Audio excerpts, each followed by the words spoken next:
Good day everyone! Paano nga ba mag-set ng appointment para makakuha ng NBI clearance online? First, punta tayo sa Chrome and dito i-type natin yung NBI website.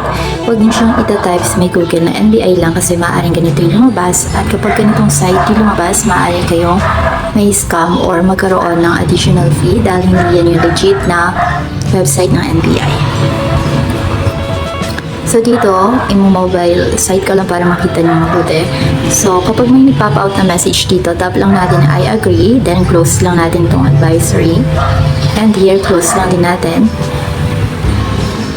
So kung gusto nyo mag-request ng renewal, tap nyo lang itong click here. Pero minsan, kapag hindi nakasave yung record natin, nung kumuha tayo ng NBI clearance, hindi nila na-save sa data nila, maaaring hindi tayo makapag-request ng renewal.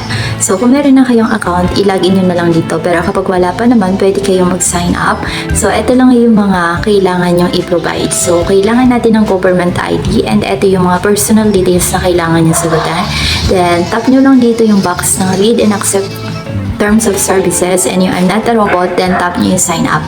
Assuming na meron na kayong account, pwede na tayong mag-login. So, sign in lang natin dito yung ating email address, then yung password ng ating NBI account. Now, dito sa may home ng NBI website, makikita natin dito na wala na yung option kung saan magsiset tayo ng schedule for appointment. So, ibig sabihin, nagbago na yung kanilang patakaran and kailangan natin dito na i-tap na lang yung apply for clearance appearance. So, tap lang natin dito yung I agree and makikita natin dito kung ano nga ba yung process. Tap lang natin yung close. Makikita natin na yung multipurpose clearance ay 130 pesos. But first, bago tayo makapag-proceed, itap lang muna natin dito yung selection, no location. Select NBI branch, tap natin yung arrow, and for example, kukuha kayo sa may Agua La Union, tap niyan. So, para makumpleto yung transaction natin, kailangan na natin mamili agad ng payment option. So, dito, meron tayong bank over the counter, online bank, cash payments, EasyPay, 7-Eleven, GCash, Maya, ShopeePay, and marami pang iba. So, kapag ang napili mo dito ay cash payments, kapag cash payment, pupunta ka sa mga bayad center or LPC, then ipapakita mo lang yung reference number na makukuha mo dito ngayon kapag nag-proceed ka. So, tap lang natin yung proceed. And makikita nyo yung total amount dito ay 130 pesos. Proceed to payment. And hintayin lang natin mag-load. Then dito makikita na natin yung reference number natin.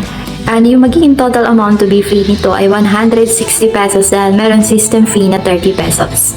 Tap natin yung accept. Hanggat hindi pa natin nababayadan or halimbawa pumunta na tayo sa bayad center, pwede natin i-monitor para makita natin yung status ng ating transaction. Tap lang natin dito yung transactions. Now makikita nyo dito yung details ng ating transaction. So yung status ko ay pending pa rin dahil hindi pa ako nagpupunta sa bayad center. So hindi pa paid.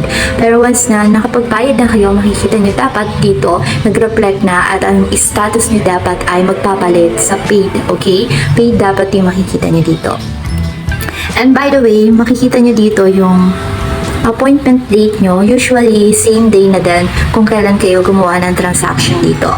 Dahil di na po sila nakakapagbigay ng option kung saan mag-set tayo ng date kung kailan tayo available. So kung kailan kayo gagawa ng transaction nyo dito sa kanilang website, yun din yung lalabas na appointment date. Okay? So, anytime naman pag halimbawa, hindi pala kayo makakapunta, pwede nyo naman i-cancel. Okay?